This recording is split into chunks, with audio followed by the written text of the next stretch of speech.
No vídeo de hoje, iremos continuar a nossa análise a respeito de Mateus capítulo 10, versículo 28. Será que Jesus, neste versículo, ensinou a tal imortalidade da alma?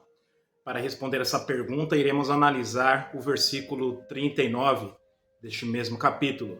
Então, se você se interessa pelo assunto, após a vinheta, acompanhe comigo.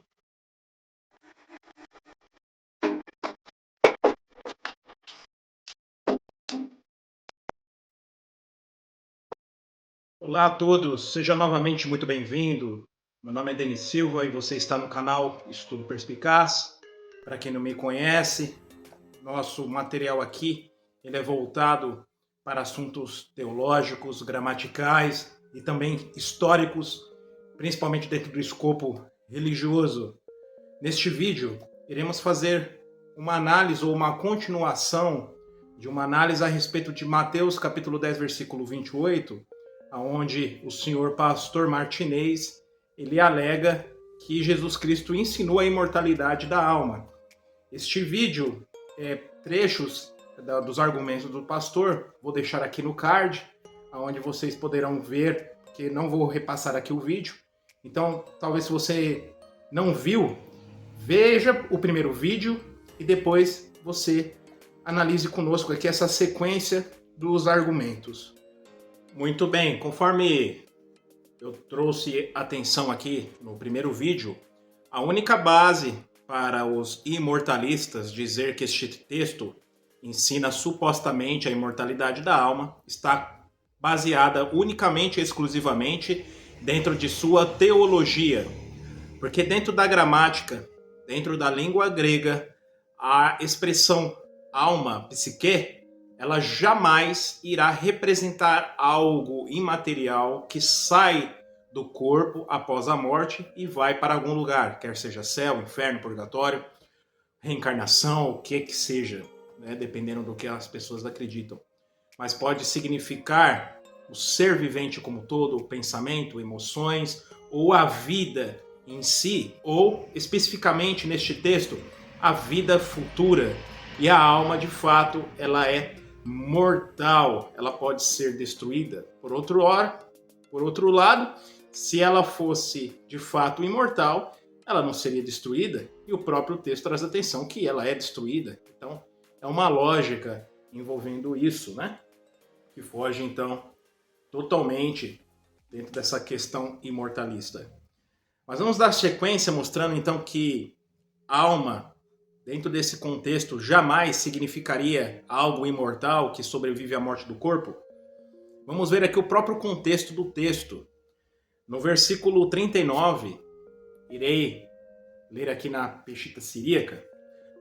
A maioria das traduções que eu analisei aqui na minha biblioteca irá verter aqui neste texto alma como vida, mostrando então que é um dos significados da expressão alma, né? Diz assim para nós nessa tradução: o que encontrar a sua alma, a perderá, mas o que perca sua alma por minha causa, a encontrará. Ora, será que alguém pode perder a sua alma em questão assim de algo que sobrevive ao corpo e também ao mesmo tempo pode encontrar a sua alma? Será que a pessoa ela vai sair atrás de um fantasminha, por assim dizer? Então, tanto aqui no versículo 39 como no versículo 28, iremos encontrar a palavra psique, pode ser traduzida então como alma. Mas a maioria das traduções neste texto específico, no 39, verteu como vida, em vez de alma, conforme a Peshitta Siríaca fez e conforme a tradução do Novo Mundo de 86 também fez. Agora, será que no verso 28, ao invés de usarmos a palavra alma, poderíamos usar a palavra vida? Obviamente que sim, porque a vida ali, ou a alma que pode ser destruída, não é algo imaterial que sobrevive à morte, mas a perspectiva de vida futura. E quem dá ou quem toma esta perspectiva de vida futura é somente Deus, e nenhum ser humano poderia então fazer com que essa perspectiva de vida futura ela fosse destruída, mas simplesmente a morte do corpo físico. Aí entra uma verdade bíblica básica. Chama-se ressurreição. Porque até então a ressurreição ela não teria sentido nenhum se a pessoa, principalmente se tratando de algo, uma pessoa justa, uma pessoa boa, que supostamente estaria num lugar bom ao lado de Deus e tudo mais, para que serviria a ressurreição se ela já está vivendo ao lado de Deus nos céus? Isso não faz sentido nenhum. Mas vamos ver como algumas notas de algumas bíblias católicas, elas nos ajudam a entender que alma ali poderia ser traduzido como vida. Acompanhe comigo aí, por favor. Então irei apresentar essas notas, inclusive tenho todas essas traduções aqui na minha biblioteca. Conforme vocês estão vendo aí em suas telas, temos a Bíblia do Peregrino, uma tradução católica. Veja só a nota referente ao Mateus capítulo 10, versículo 28. Não introduz a distinção grega da alma e corpo, mas distingue entre uma vida simplesmente biológica, ou seja, o corpo, e a vida plena e transcendente, ou seja, uma perspectiva de vida futura. De ambas, Deus se ocupa paternalmente. Um filho de Deus é mais que qualquer animal. O fogo é símbolo de castigo escatológico, definitivo. Ou seja, a alma que é destruída na Guiena é um símbolo de um castigo eterno ou destruição eterna. Agora, a Bíblia de Estudo de Genebra diz assim para nós: alma.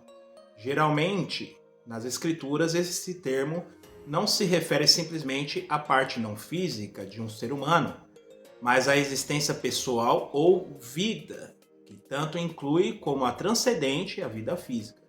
Essa é a palavra traduzida vida, no verso 39, ou seja, a perspectiva de vida de uma pessoa futura depende única e exclusivamente da vontade de Deus, se ela vai continuar vivendo ou não no futuro. E tem a vida atual, né, enquanto a pessoa está viva em seu corpo físico, mostrando que nada tem a ver aqui com uma alma que sai do corpo e vai morar em algum lugar, onde mostra que a palavra alma que poderia ser traduzida como vida. Também a tradução católica, a Bíblia, diz assim para nós: a palavra alma, no verso 28, caracteriza a pessoa em sua vitalidade consciente e livre. Por isso, ela pode ser traduzida também como vida. Pode ser traduzida como vida. Então, a vida é a perspectiva de vida futura que a pessoa pode perder ou ganhar. E no 39, no verso 39, fala que isso depende da pessoa, né? Se ela vai continuar seguindo a Cristo ou não. O comentário, então, de Mateus 10, 28, na Bíblia Pastoral, outra Bíblia católica. Os homens podem até matar o corpo dos discípulos, mas não conseguirão tirar-lhes a vida, pois é Deus quem dá e conserva, ou tira a vida para sempre.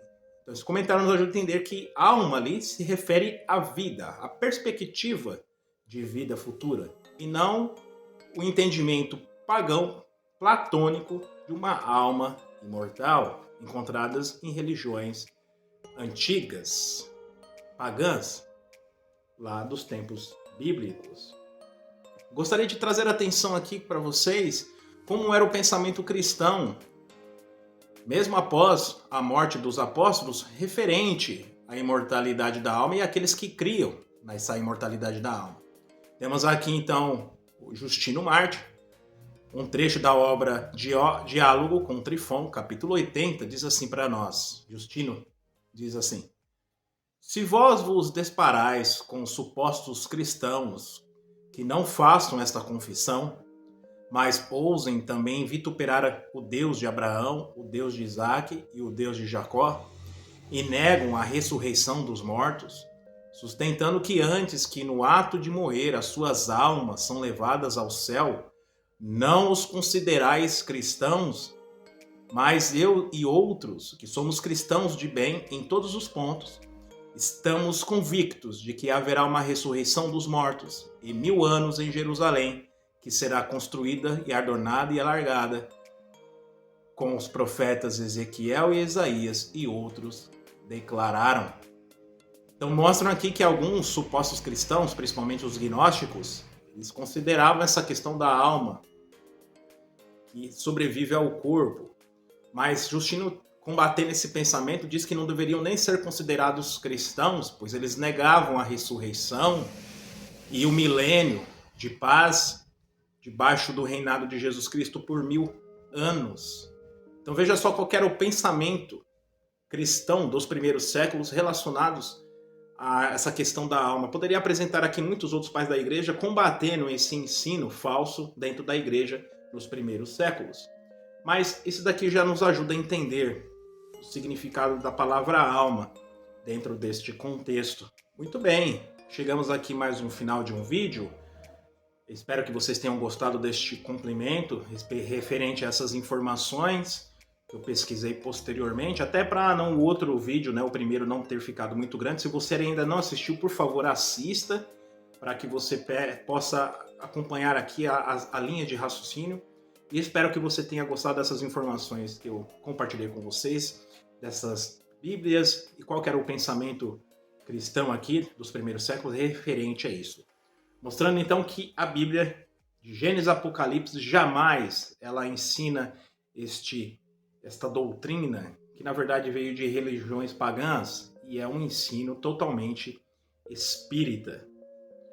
Mais uma vez, quero agradecer por assistir esse vídeo até o final. Se gostou, compartilhe, se inscreva, dê o seu like. Até mais, fique com Deus e tchau.